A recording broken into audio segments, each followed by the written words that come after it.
Hello, friend. How are you today? I want to share something with you, something that happened to someone just like us, someone who thought they knew everything about the person they loved most in this world. You know that feeling when someone you've always trusted starts slipping away? When the person who used to be your anchor suddenly feels like a stranger living in your own home?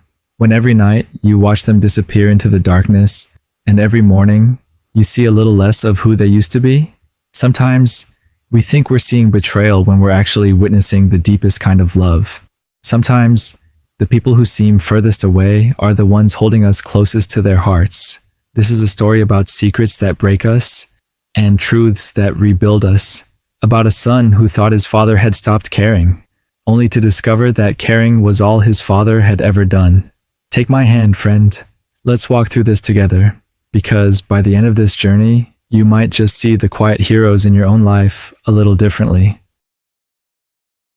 Meet Jake Morrison, 23 years old, fresh out of college, and carrying dreams that feel heavier than they used to. Every morning, Jake wakes up in the same bedroom he's had since he was 12.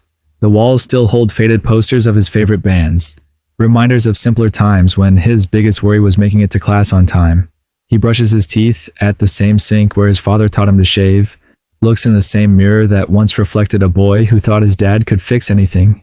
Jake's the kind of guy people remember fondly from school. Not the star athlete, not the class president, but the one who helped you with your homework when you were struggling, the one who listened when others were too busy talking.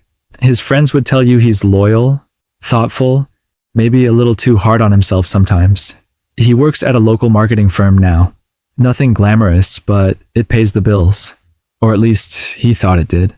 During lunch breaks, he sits in his car and calls his college friends, listening to their stories about new cities and fresh starts, wondering why he chose to stay home while everyone else moved on. But here's what people don't see when they look at Jake. Behind those patient eyes lives a growing weight of confusion and disappointment.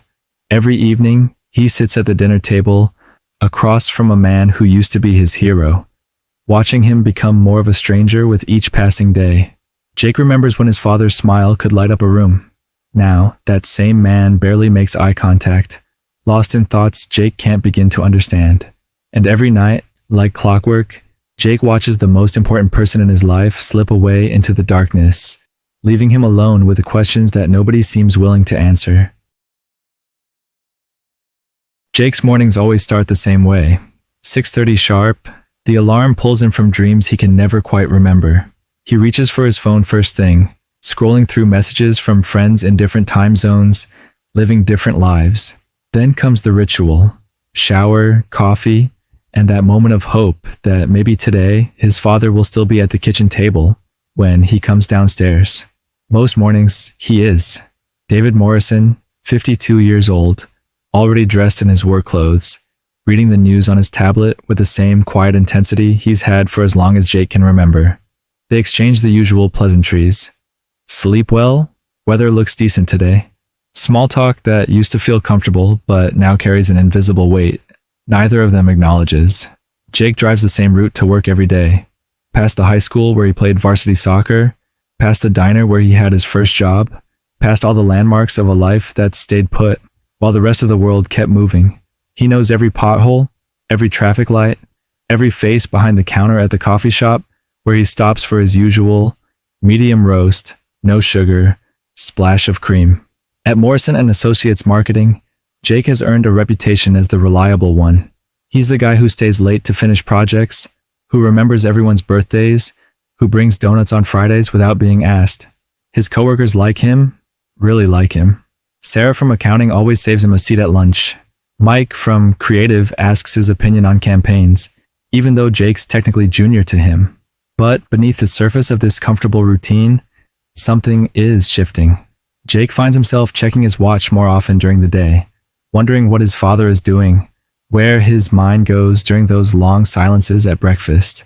He catches himself staring out his office window, not at the skyline, but at his own reflection, searching for answers to questions he hasn't learned how to ask yet. Evenings are when the unease grows strongest. Jake comes home to find dinner already prepared. His father has always been the cook in their family. They eat together, mostly in silence. the television filling the spaces where conversation used to live. His father seems distracted, distant, like he's already somewhere else, even though he's sitting right there. And then, every night, around 10, comes the moment Jake has learned to dread. The sound of keys jingling, the soft click of the front door, and the quiet hum of his father's car pulling out of the driveway. Jake tells himself it's work, late meetings, client emergencies, the demands of running your own business. But deep down, in that place where intuition lives, he knows something else is happening, something his father doesn't want him to see. It starts with small things. A phone call that ends abruptly when Jake walks into the room. His father's jacket smelling like perfume. Not his mother's perfume. She's been gone 3 years now. But something floral and unfamiliar. Text messages that make David's face change, soften in a way Jake hasn't seen since before Mom passed away. Jake tries to push the thoughts away at first. Tells himself he's being paranoid, that grief makes people imagine things that aren't there. But doubt has a way of growing in the dark spaces of your mind, feeding on every unexplained moment until it becomes impossible to ignore. The breaking point comes on a Tuesday night in October. Jake is in his room, trying to focus on a project proposal that's due the next morning, when he hears his father's voice through the thin walls. Soft, gentle, almost tender. The way he used to talk to Jake's mother when he thought no one was listening. "I know this is hard," his father whispers into the phone, "but I need you to understand. I can't keep doing this much longer." Jake's heart stops. The words hit him like a physical blow, each syllable confirming his worst fears. He presses his ear against the wall, his hand shaking as he strains to hear more. "I think about you every day," David continues. "Every single day. But this situation, it's tearing me apart." The conversation ends, and Jake sits in the darkness of his room, feeling like the ground beneath him has just crumbled away. This is it. This is the moment when everything he thought he knew about his father, about their life together, about the man who raised him, turns to dust.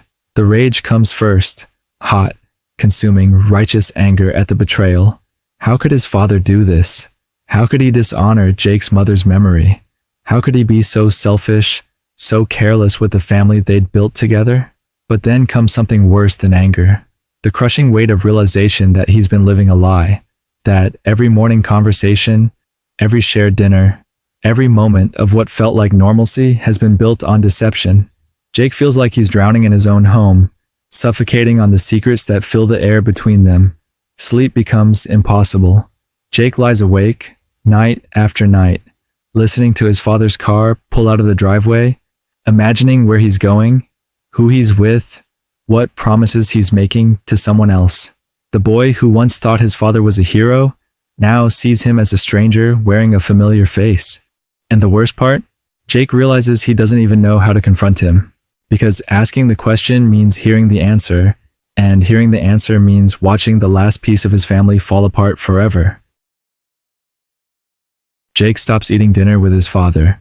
He can't sit across from him anymore, can't pretend that everything is normal when his world is quietly falling apart.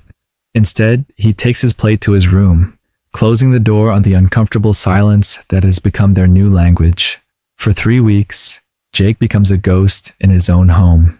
He leaves for work before his father wakes up, comes home after he's already gone for the night. They communicate through notes left on the kitchen counter, reminders about bills, grocery lists, the hollow formalities of two people who used to share everything. On a Saturday afternoon, when the loneliness becomes too heavy to carry alone, Jake finds himself in his father's study. It's a room he hasn't entered in months, maybe years. The walls are lined with photo albums, certificates, memories of a life that suddenly feels foreign to him. He picks up a frame from the desk, a picture of his parents on their wedding day. His mother's smile is radiant, his father's eyes full of promise and love. Jake stares at the image until it blurs, trying to reconcile the man in the photograph with the stranger living down the hall. Then he sees it, tucked between the pages of an old photo album, a letter in his father's handwriting. Jake's hands tremble as he unfolds it, expecting to find evidence of betrayal, proof of the affair that's been eating him alive. But the words on the page aren't what he expected. They're not love letters to another woman. They're fragments of thoughts, desperate prayers written in the middle of sleepless nights. I don't know how to tell him. One line reads, "How do you explain to your son that his future is costing you your sleep? That his dreams are heavier than your own?" Jake's breath catches. The handwriting becomes harder to read, as if written in moments of exhaustion or despair. "Every night I drive through the city, I think about the boy who used to wait up for me to come home from work. Now he can't even look at me, and I don't know how to bridge the distance between us." The letter falls from Jake's hands. He sits in his father's chair, surrounded by memories of better times, feeling the weight of his own assumptions crushing down on him. He's been so sure, so certain of his father's betrayal, that he never considered he might be wrong. In the silence of that room, Jake realizes something that breaks his heart all over again. He's been so focused on what he thought his father was hiding that he never stopped to ask why he might be hiding it. Love, he's learning, sometimes wears the mask of secrecy not to hurt, but to protect. That night, Jake can't sleep. The fragments of his father's letter echo in his mind, each word reshaping everything he thought he understood. At 2 a.m, he makes a decision that will change everything. He's going to follow his father. Jake waits by his bedroom window, watching the driveway like he's done so many nights before. But this time, when his father's car pulls away, Jake slips out the back door and into his own car, keeping his distance, his heart pounding with a mixture of fear and determination. The drive takes them through parts of the city Jake rarely sees. Quiet neighborhoods, empty office buildings, streets that look different in the darkness. His father's car moves with purpose, like this journey has been made 1,000 times before. Then something unexpected happens. Instead of pulling into a hotel parking lot or stopping at another house, his father's car turns into the emergency entrance of St. Mary's Hospital. Jake parks across the street, confusion washing over him as he watches his father walk toward a row of white ambulances. And then Jake sees it, his father pulling on a uniform, a badge, a radio, moving with the quiet efficiency of someone who belongs here, who has done this before, who is expected. The realization hits Jake like a wave. His father isn't having an affair. He's working. A second job. Night shifts that Jake never knew existed. Jake sits in his car, watching his father disappear into the ambulance bay, and feels something shift inside his chest. All those nights, he thought his father was betraying their family. He was actually saving other families.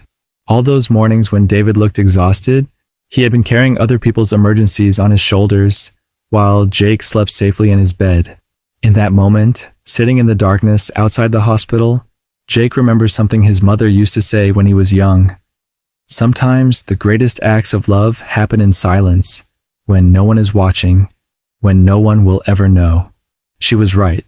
Love had been happening in silence all along. Jake just hadn't known where to look. The conversation doesn't happen immediately. Jake drives home that night with his father's secret heavy in his chest, knowing that some truths need time to settle before they can be spoken. 3 days pass before Jake finds the courage to break the silence. He's in the kitchen making coffee when his father comes downstairs, looking tired but trying to smile the way he always does. This time, Jake doesn't look away. "Dad," he says quietly, "we need to talk." The words that follow aren't easy ones. They're filled with tears, apologies, and explanations that have been waiting months to be heard. Jake learns about the debt that's been crushing their family. Debt that Jake himself created with college loans and credit cards he'd been careless with. Money he thought came from savings actually came from his father's sleepless nights and aching bones. David had taken the ambulance job to protect Jake from the weight of guilt, to handle the burden alone rather than watch his son carry it. Every night he'd driven through the city, responding to emergencies, earning money to pay for Jake's future while Jake slept, unknowing and safe. "Why didn't you tell me?" Jake asks through tears. "Because," his father says, his voice barely a whisper, "I didn't want you to feel like your dreams were a burden. They're not. They never were. The healing that follows isn't immediate or perfect, but it's real."